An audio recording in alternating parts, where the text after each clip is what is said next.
जब तक वो भगवान के नाम का भजन पूजन यजन जतन नहीं करेगा तब तक उसका कल्याण हो ही नहीं सकता। और सुनो साहब, बुरा मत मानना, यहां पर जितने सब बैठे हो सबसे पहले सुनने वाले बनो, श्रोतव्य। श्रोता कोई नहीं बैठा, सब बातें कर रहे हैं। कोई फोन पे बात करेगा तो कोई आपस में बात करेगा, कोई यहां वहां। ये सुनने वालों के लक्षण नहीं है, इनको सुनने वाले नहीं कह सकते हम। कैसे कहें? हमने अपना पूर्व में भी जीवन बर्बाद किया, हम आगे भी जीवन बर्बाद कर रहे हैं। भागवत में आकर के अब देखो, ये माता जी सामने फोन लगाए कान में, वीवीआईपी की लाइन में बैठी, इनसे कोई क्या शिक्षा लेगा? जब ये खुद बात कर रहे हैं तो पब्लिक तो बात करेगी फिर है। जब बड़े आदमी करेंगे तो छोटे तो पीछे से लग जाएंगे। और घर पे क्या कह के आई, आज तो कथा सुनेंगे हम खूब सारी। और घर वाले पूछेंगे क्या सुना? कुछ नहीं। एक सेठ जी थे गांव में, आपको एक कथा सुना देते। सेठ जी की सेठानी एक दिन गुस्सा आ गई, यार तुम तो भागवत की कथा सुनते नहीं, अपने मन की बात को चलाते हो, मेरा मन और विचार तुम ठीक नहीं है तुम्हारे प्रति, जाओ कथा को सुन के आओ। अब सुनना सब लोग ध्यान से। सेठानी ने बोला तो सेठ जी को जाना पड़ेगा। सेठ जी पहुंच गए। पहले के जमाने में ये जो तुम्हें मैटिंग मिल गई ना, सफेद कलर के गद्दा मिल गए, कुछ नहीं था। जर्मन हैंगर भी नहीं था, साउंड सर्विस भी नहीं थी, और हम भी नहीं थे। पहले के जमाने में कुछ नहीं था जो आज। सेठ जी गए, जाकर के जैसे पहुंचे गांव के नगर के प्रतिष्ठित सेठ, गांव वालों ने सेठ को देखा, सबने स्वागत किया, आइए आइए आइए बैठिए।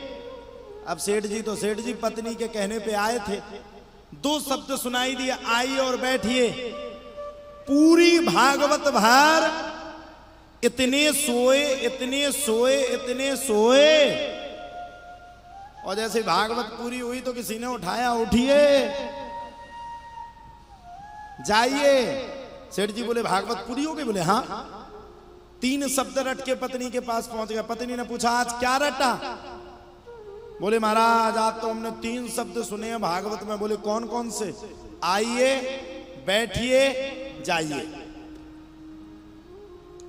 पत्नी बोली अब एक काम करो, इन्हीं शब्दों को रटना शुरू कर दो, सिद्धि मिल जाएगी, धन आ जाएगा।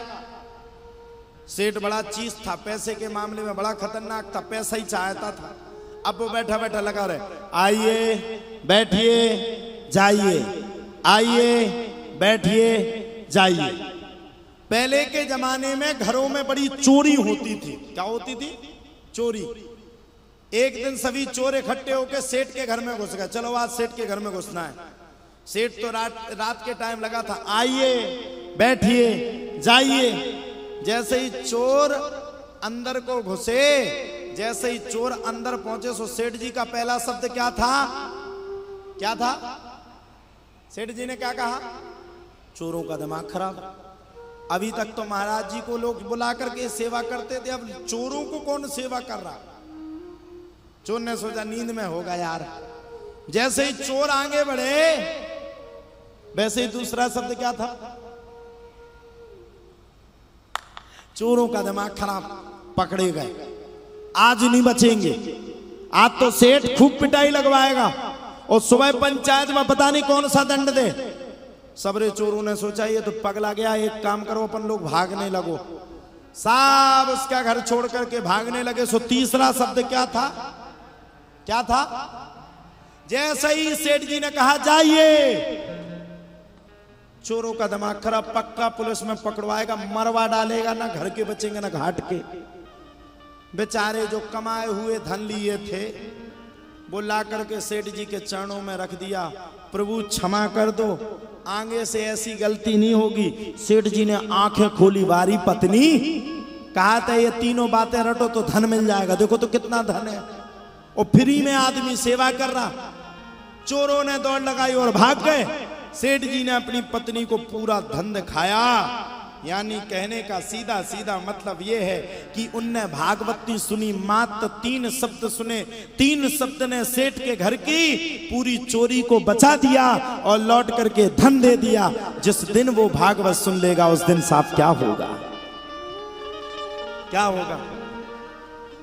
भगवान सहज भले से मिलने वालों में से नहीं है। तुम जैसे कई लाइन लगाए, वृंदावन जाके देखो कैसे कैसे भगवान के भक्त हमारे पूज्यपाद सतगुरुदेव भगवान मलुक पीठाधीश्वर, अग्र पीठाधीश्वर, अनंत विभू से जगत गुरु भगवान श्री स्वामी श्री राजेंद्र दास देवाचार्य महाराज। अगर आपको किसी को देखना है कलयुग में, अगर आपको भगवान के दर्शन करने हैं तो बांके बिहारी के बाद मलुक पीठ पे चले जाओ, वहां पर हमारे गुरुजी साक्षात भगवान का अवतार लेकर के बैठे।